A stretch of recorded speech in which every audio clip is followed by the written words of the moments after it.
75% of the state's prison population came from 7 neighborhoods in New York City. We saw this as a real crisis, so we created a school just for young men and primarily for young men of color, so that we could bring a level of hope back into those communities to say it doesn't have to be this way. A young man believes that one day he might be a senator or president of the United States. You don't have to tell him not to join a gang. He won't do it because he sees the possibilities for himself. My dreams are limitless, and I got that from Eagle. They're making it seem like anything is possible. Do not let where you come from, where you were born at, your bank account size dictate your life. Senator Clinton got it from day one. She recognized how important it was to try a level of innovation in the public schools. Because were it not for Senator Clinton, the Eagle Academy would never have gotten off the ground. With her, you get results.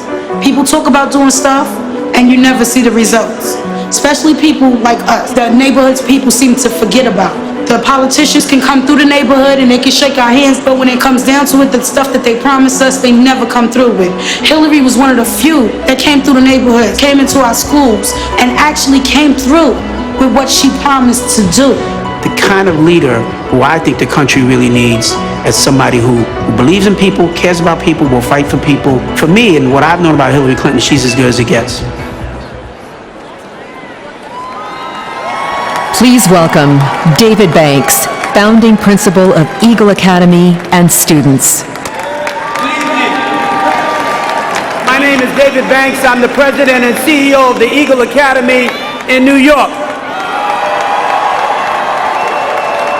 In 2004, the high school graduation rate was only around 30%, and 75% of New York State's entire prison population came from just 7 neighborhoods in New York City.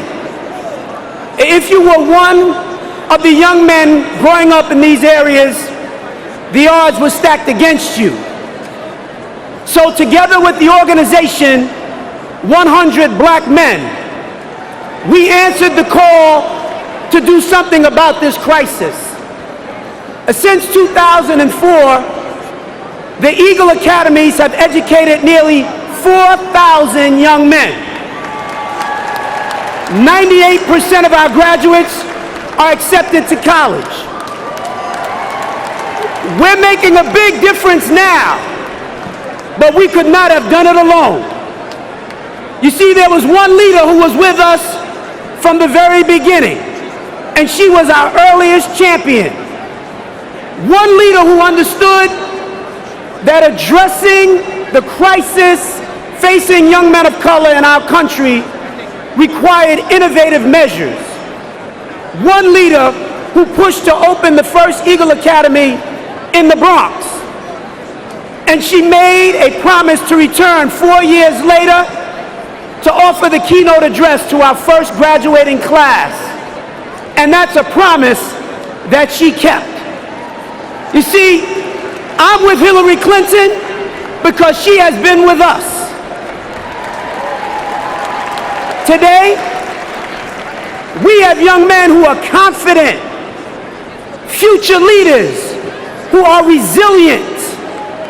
Just look at them, America.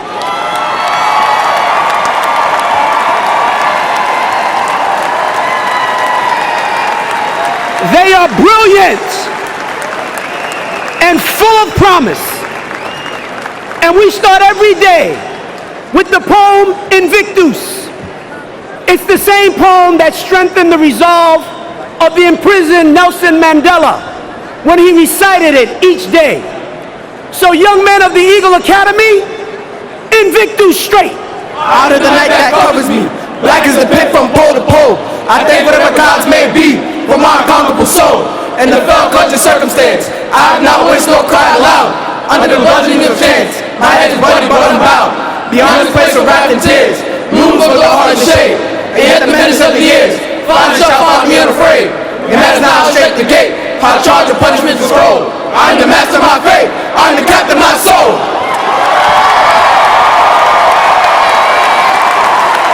Thank you.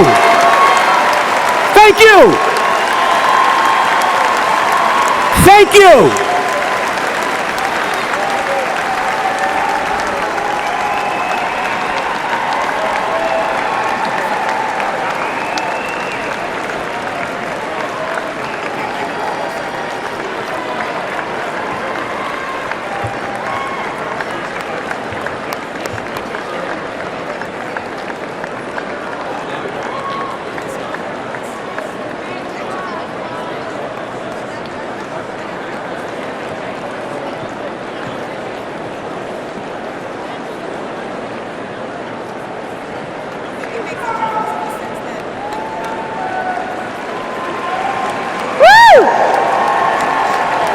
parents do we have in the audience?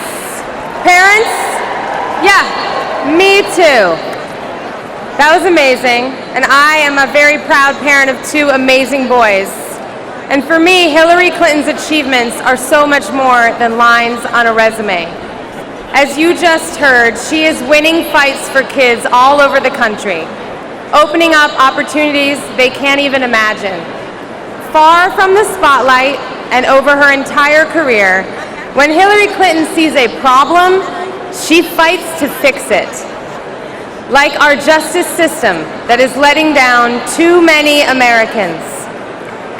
Hillary Clinton believes that no matter where you come from, where you live, or the color of your skin, you deserve the full freedoms and protections of our laws.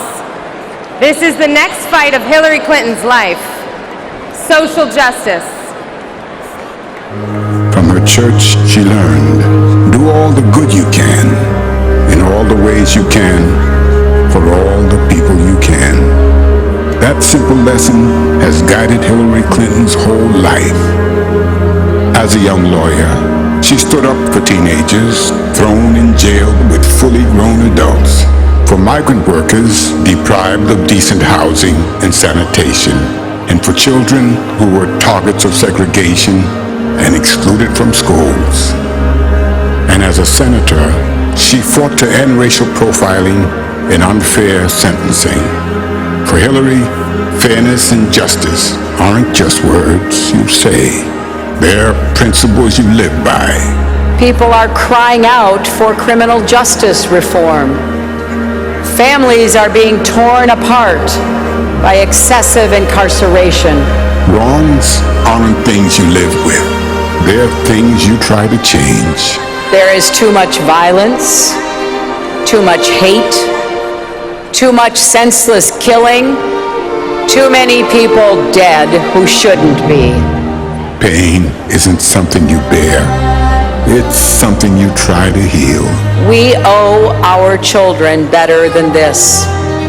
We owe ourselves better than this. Injustice isn't something you tolerate. It's something you fight. Ending the systemic racism that plagues our country and rebuilding our communities where the police and citizens all see themselves as being on the same side will require contributions from all of us. A nation looking to find justice demands a leader who knows what it means. The scripture tells us, let us not grow weary in doing good, for in due season we shall reap if we do not lose heart. And may the memory of those we've lost light our way toward the future our children and grandchildren deserve.